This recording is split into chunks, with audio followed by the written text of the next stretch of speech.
Hello बच्चों, कैसे हो? मजे में? मैं सत्यम सर। अभी तक आप लोगों के साथ फर्स्ट चैप्टर को कंप्लीट कर लिया है और ऑब्जेक्टिव भी हो गया, सब्जेक्टिव भी हो गया। हम लोगों ने 13 साल के क्वेश्चन बैंक को भी अब बना लिया है। तो अब हम लोगों का जो अगला जो प्राव है, जो अगला हम लोग आगे बढ़ रहे हैं, सेकेंड चैप्टर 12th क्लास का विलियन है। ठीक है, तो सबसे पहले मैं अब बहुत ही अच्छे तरीके से आप लोग समझ गए होंगे कि पढ़ाई किस तरह से हो रही है। तो ये जो हम लोग कंप्लीट कर रहे हैं, तो ये एक तरह से क्लासेस नहीं हो रही, ये आप लोगों को याद करवा रहे हैं, इस तरह से प्रैक्टिस करवा रहे हैं। जो आप लोग बाद में करेंगे वो हम मैं साथ साथ कर रहा हूँ आपके। तो सबसे पहले तो खुद के ऊपर आपको विश्वास करना आना चाहिए, कि आपको खुद के ऊपर विश्वास अब कर लेना चाहिए कि जो मैं पढ़ रहा हूँ वो अब मेरा है, मेरे शरीर के अंदर समा गया है। अमिताभ बच्चन का नाम आपने सुना होगा। एक आज के डेट में उनको महानायक कहने का भी किरदार जाता है। तो उसमें सबसे जो बड़ी बात है वो ये है कि जब भी वो किसी भी किरदार को निभाते हैं तो वो बन जाते हैं। यानी कि अगर वो अगर कहीं पे एक्टिंग करना है तो वो पुलिस बन जाते हैं, उनको लगता है कि मैं पुलिस हूँ। अब आप बोलोगे कि सर ये कैसे पॉसिबल है? तो मैंने कई इंटरव्यू में उनका देखा था और पढ़ा भी था कि वो जब भी उनको स्क्रिप्ट मिलता है, जो भी चीज वो एक्टिंग करना है, तो उस स्क्रिप्ट को वो इतनी बार पढ़ते हैं कि उनको लगता है कि ये अब मैं हूं, और उस स्क्रिप्ट को वो अपने अंदर मतलब समा लेते हैं। ठीक है, तो उसी तरह से आप भी जो पढ़ रहे हैं उसको अपने अंदर अब समा लेना है कि अब डायरेक्ट एग्जाम में जाके आपको लिखना है। तो अब हम लोग आगे बढ़ते हैं और इसी एनर्जी के साथ हम लोग फिर से शुरू कर रहे हैं क्वेश्चन बैंक चैप्टर 2, और उस चैप्टर का नाम आपका है विलियन। ठीक, तो जैसा कि आप लोगों को पता है कि ये क्वेश्चन बैंक का बिहार बोर्ड बोर्ड मॉडल का ये फर्स्ट ऐसा यूट्यूब चैनल है जहां पे हम लोग इस चीज को सॉल्व कर रहे हैं। बाकी जगह थ्योरी क्लासेस होती है अपने हिसाब से। तो आगे हम लोग बढ़ रहे हैं। तो 2011 और 2020 में पूछा गया क्वेश्चन है कि क्वथनांक का उन्नयन से आप क्या समझते हैं। ठीक है, तो सबसे पहले तो समझ लें कि क्वेश्चन है क्वथनांक का उन्नयन क्या कहते हैं, किसे कहते हैं, कब का पूछा हुआ है? 2011 और 2020 का। ठीक है, तो इसमें सबसे पहला शब्द आ रहा है क्वथनांक क्या है। तो क्वथनांक आप लोगों को पता है किसको बोलते हैं, कि वैसा अंक या पॉइंट या टेम्परेचर जिस पर कोई भी द्रव उबलना स्टार्ट कर देता है। जैसे जल का क्वथनांक आपको पता होगा 100 डिग्री सेल्सियस है। उन्नयन मतलब होता है बढ़ना। तो अब ये क्वेश्चन क्या कह रहा है इसको हम लोग पहले समझते हैं। तो इसको समझते हैं हम लोग सिंपल तरीके से। एक मैंने पानी ले लिया द्रव, ठीक है, और इसको मैंने कह दिया विलायक। ठीक, अब अगर अभी मैं इसका तापमान अगर मैं पूछूं कितना है, इसका क्वथनांक कितना है, तो आप बताओगे 100 डिग्री सेल्सियस। बॉइलिंग पॉइंट बोलते हैं इसको इंग्लिश में। बीपी इसका कितना है, इसको क्वथनांक को इंग्लिश में क्या कहता है? Boiling point. ठीक है, ये कितना है आपका? 100 डिग्री सेल्सियस। ठीक, अब इसमें मैं क्या कर रहा हूं? चीनी मिला रहा हूं, या चीनी या कोई भी अवाष्पशील ठोस, नॉन वोलेटाइल सॉल्यूट। सॉल्यूट यानी कि जिसकी मात्रा विलियन में कम होती है, या हम जिसको घोला जाता है। ठीक है, तो हम लोगों ने चीनी मिलाया, और इस चीनी को, तो चीनी हम लोग लगभग किस कलर का ले लेते हैं? चलिए इस कलर का चीनी ले लेते हैं। ठीक, अब चीनी लेने के बाद हम लोगों ने इसको गर्म करना शुरू किया। अब क्वेश्चन ये उठता है कि अगर मैंने इसमें चीनी को मिलाया है, तो अब ये जो मेरा विलियन तैयार हो गया, ये विलियन है मेरा चीनी प्लस पानी का। अब क्वेश्चन ये पूछ रहा है कि इसका जो क्वथनांक है वो क्या होगा? बढ़ेगा, घटेगा, या जैसा है वैसा ही रहेगा? ठीक है, तो मैं बता दूं कि इसका जो क्वथनांक है, जो इसका बॉइलिंग पॉइंट होता है, इसको हम लोग बोलते हैं शुद्ध विलायक। विलायक कैसा है हम लोगों का? शुद्ध। इसका टेम्परेचर कितना है? 100 डिग्री सेल्सियस। और जब हम इसमें चीनी मिला देते हैं, तो इस समय जो इसका क्वथनांक है वो क्या होगा? 100 डिग्री से ज्यादा होगा, या 100 डिग्री से कम होगा, या जैसा है वैसा ही रहेगा? तो इसका जो क्वथनांक होता है, उसका क्वथनांक बढ़ जाता है। क्या होता है? बढ़ जाता है। मतलब अब इसका क्वथनांक हम लोग मान लेते हैं 105 डिग्री सेल्सियस है। कितना हो गया इसका क्वथनांक? 105 डिग्री सेल्सियस। मतलब मान के चलते हैं कि 5 डिग्री सेल्सियस इसका तापमान बढ़ गया। ठीक है, इसी को हम लोग बोलते हैं क्वथनांक का उन्नयन। तो आपका क्वेश्चन भी वही है कि क्वथनांक का उन्नयन से क्या समझते हैं, डायग्राम जरूर बनाएं। तो क्वथनांक के उन्नयन से क्या समझते हैं? सीधा सीधी लिखना है कि जब शुद्ध विलायक यानी जल में हम लोग अवाष्पशील ठोस विलय यानी कि चीनी या नमक को मिलाया जाता है तो शुद्ध विलायक का क्वथनांक यानी जो 100 डिग्री सेल्सियस है वो बढ़कर क्या हो जाता है आपका 105 डिग्री सेल्सियस हो जाता है और इसी को हम लोग बोलते हैं क्वथनांक का उन्नयन। ठीक है, तो शुद्ध विलायक का जो तापमान है वो कितना है T। ठीक है, तो हम लोगों ने लिख लिया शुद्ध विलायक का तापमान कितना है T नॉट। शुद्ध विलायक का तापमान कितना है T नॉट। हम लोग जब भी शुद्ध विलायक के लिए कुछ भी काम करेंगे तो लिखेंगे नॉट यानी T नॉट हो गया। और जो हम लोगों का विलयन तैयार हुआ है यानी कि उसमें जो चीनी मिलाया है उस विलयन का तापमान कितना है यानी क्वथनांक कितना है T। तो डेल टीबी यानी क्वथनांक का उन्नयन कितना हो गया, मतलब पहले ज्यादा ये कितना था 100 डिग्री सेल्सियस, अब ये कितना हो गया 105 डिग्री सेल्सियस। तो कैसे लिखेंगे T माइनस टी नॉट। तो मेरा एक फॉर्मूला आ गया कि शुद्ध विलायक का क्वथनांक है T नॉट और विलयन का क्वथनांक है T, तो इसलिए क्वथनांक का उन्नयन डेल टीबी। ठीक है, कितना हो गया T माइनस टी नॉट। ठीक है, अब इसका जो मैथमेटिकल प्रूफ है या मैथमेटिकल कैलकुलेशन है कैसे करते हैं, स्क्रीनशॉट लेना है तो ले सकते हैं। ठीक है,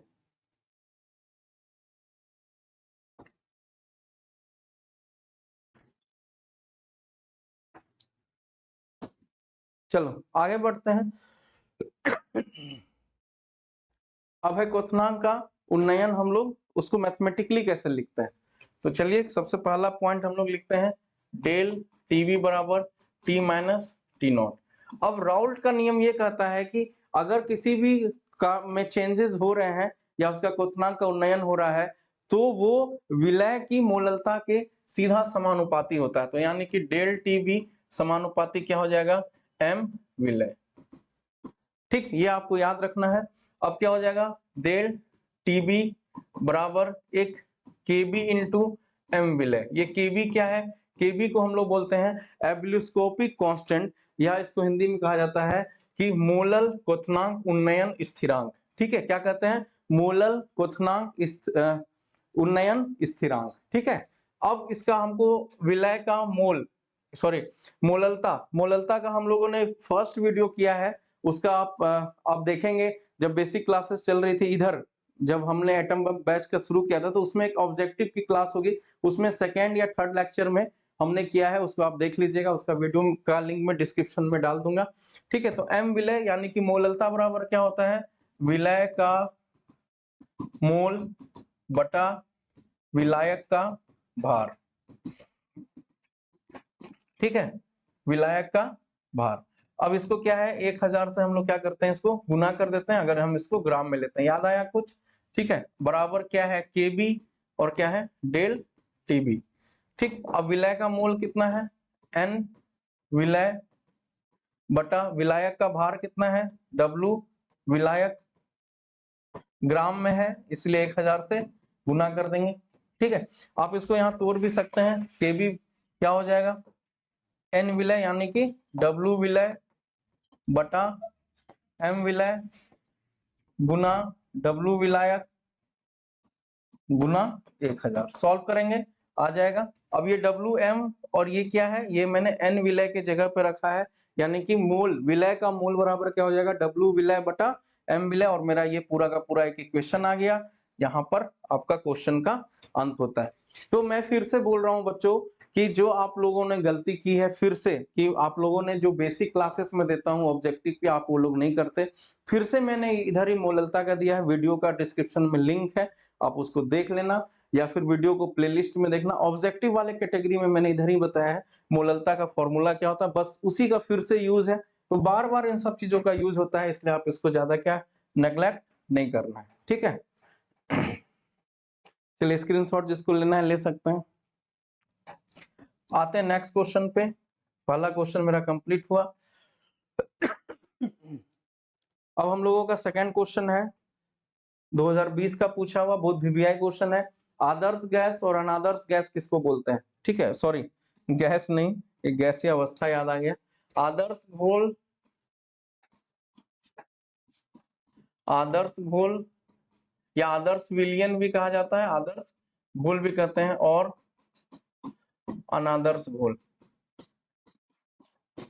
ये किसको कहते हैं हम लोग। ठीक है, चलिए एक राउल्ट का नियम है तो राउल्ट का नियम ये कहता है कि किसी भी,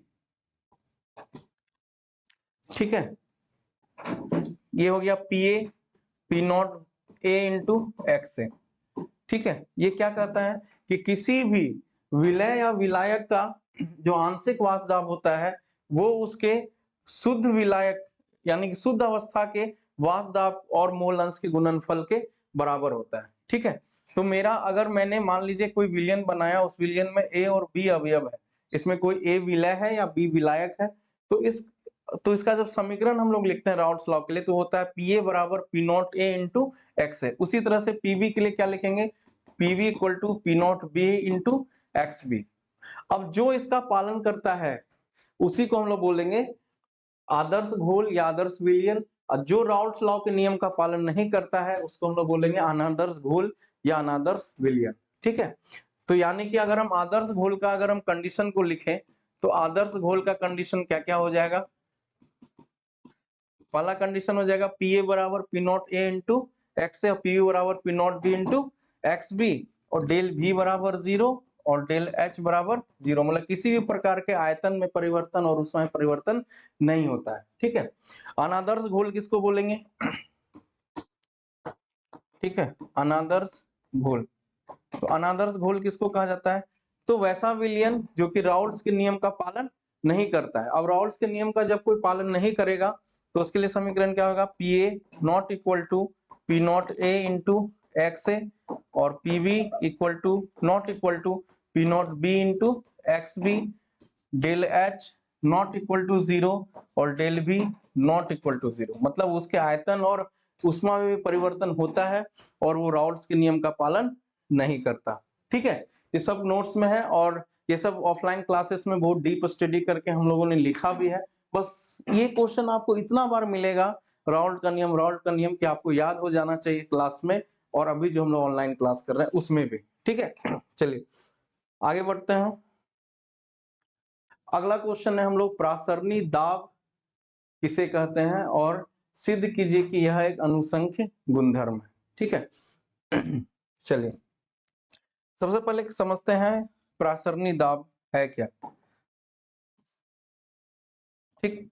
टॉपिक है हम लोगों का, टॉपिक यानी कि क्वेश्चन है प्रासरणी दाब, और ये पूछा गया है 2013 और 14 में, और भी बहुत बार इधर भी पूछा हुआ है। ये साइड में ले लेता हूं विलियन और इधर ले लेता हूं मैं विलायक, ठीक है। ये मान लीजिए और इसमें मिला देता हूं मैं विलायक, ठीक। और ये जो बीच में है इसको कहते हैं एसपीएम, ठीक है। इंग्लिश में बोलते हैं सेमी परमिएबल मेम्ब्रेन, ठीक है। और हिंदी में कहते हैं इसको अर्ध पारगम्य झिल्ली। अब ये है क्या चीज समझिए, अर्ध पारगम झिल्ली यानी कि सेमी परमेबल मेम्ब्रेन होता है एक ऐसा झिल्ली जिससे सिर्फ विलायक के अणु ही उससे गुजर पाते हैं, विलय के अणु उससे गुजर नहीं पाते हैं, ठीक है। आपके घर में भी जो आरओ फिल्टर लगा होगा उसमें भी मेम्ब्रेन लगा होता है। जब आप नीचे की तरफ देखेंगे एक बड़ा सा एक व्हाइट रंग का होता है, उसके अंदर जब भी आप ओपन होगा उसमें देखिएगा एक टिश्यू पेपर लपेटा हुआ एक रड का जैसा रहेगा, और उस बहुत ज्यादा उसमें पोरस, बहुत छोटा पोरस होता है, बहुत छोटा छेद होता है, उसी से विलायक के अणु का क्या होता है, प्रवाह होता है, और वही शुद्ध पानी हम तक पहुंचता है। खैर आरओ के सिस्टम का काम करने का प्रोसेस अलग है, उसको हम लोग आगे क्वेश्चन भी आपको मिल जाएगा, विपरीत प्रासरण उसको बोलते हैं। आरओ का फुल फॉर्म होता है रिवर्स ऑस्मोसिस। सबके घर में आरओ है, सब पी रहे होंगे, लेकिन फुल फॉर्म जान लीजिए क्या है, रिवर्स ऑस्मोसिस। अब क्या होता है कि हम लोग विलियन के साइड एक हम लोग एक्सटर्नल प्रेशर लगाते हैं, विलियन के साइड क्या करते हैं हम लोग, एक एक्सटर्नल प्रेशर लगाते हैं। अब ये एक्सटर्नल प्रेशर क्या करता है, इधर जो विलायक के अणु जो पास हो रहा था, विलायक का जो अणु है वो पास हो रहा था अर्ध पारगम झिल्ली से, इस व्यवस्था को, इस प्रक्रिया को हम लोग बोलते हैं ओस्मोसिस, प्रासरण। तो क्या है कि विलियन की ओर लगाया गया बाह्य आंतरिक दाब जो कि विलियन की तरफ से जो विलायक के अणु जा रहे थे इसके प्रवाह को क्या करता है, रोक देता है। प्रवाह को क्या करेगा, रोक देता है, रोकता प्रवाह। क्या करता है, प्रवाह को रोक देता है।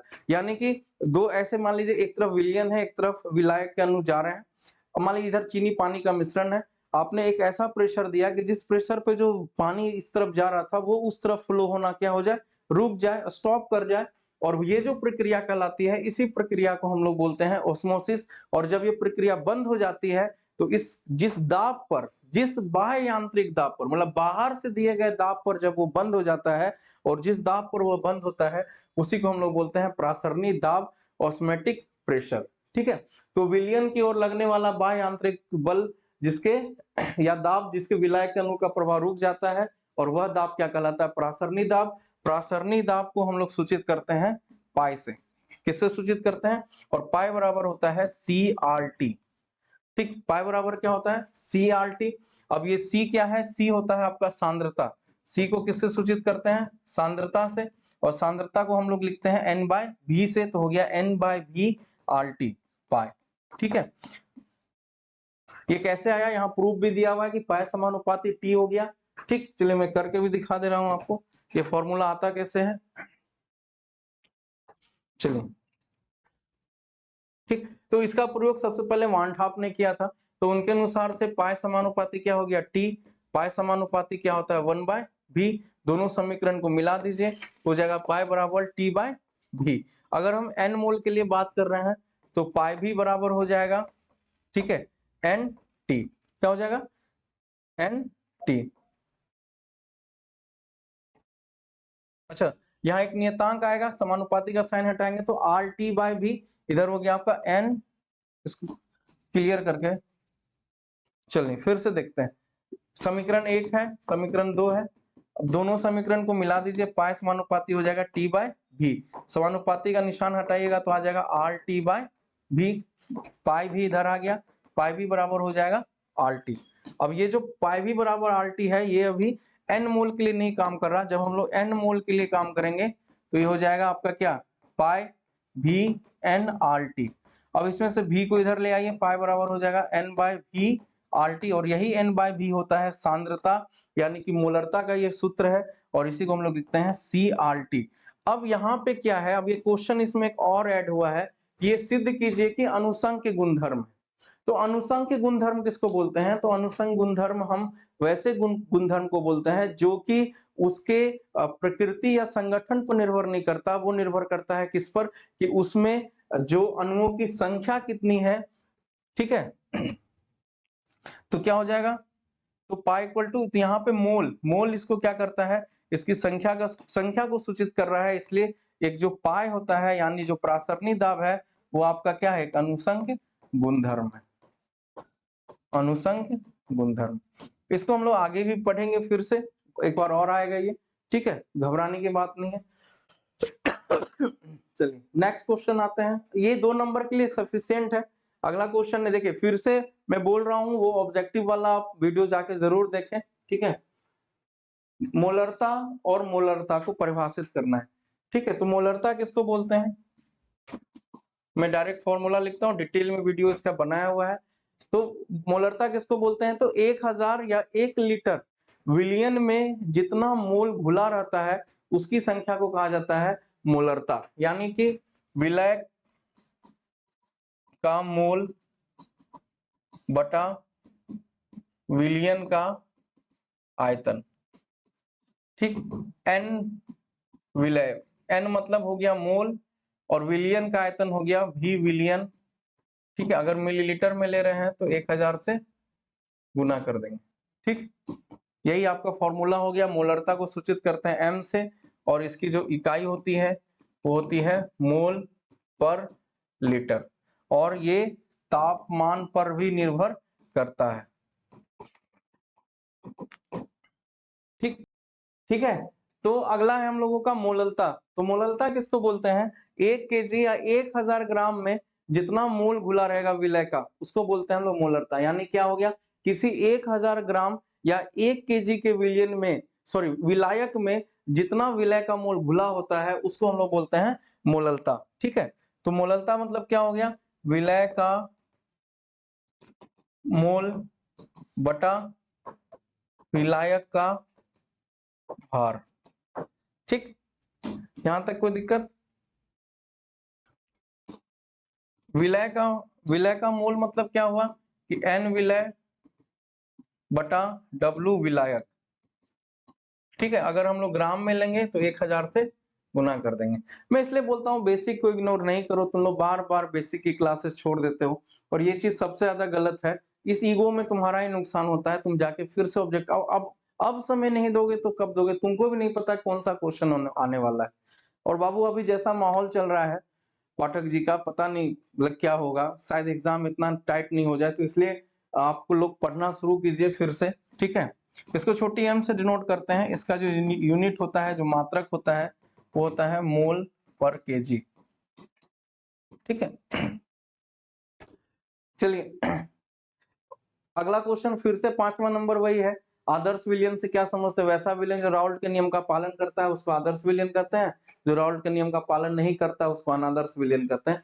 फिर से वही वाला कंडीशन लिखना है, del H equal to 0, del V equal to 0, P A बराबर P not A into X A. ठीक है, चलो ठीक है, तो आज बार हम लोग यहीं रहने देते हैं। कल हम लोग का एक बहुत इंपॉर्टेंट टॉपिक आने वाला है, राउल्ट्स का नियम क्या है, और इस राउल्ट्स के नियम की क्लास को आप लोग मिस नहीं कीजिएगा, कंटिन्यूटी बने रहें। ठीक है, और मैम का क्लास 7 से 8 चल रहा है और क्वेश्चन बैंक का क्लास कंटिन्यू चलता रहेगा। ज्यादा से ज्यादा शेयर कर दो। Good night, thank you.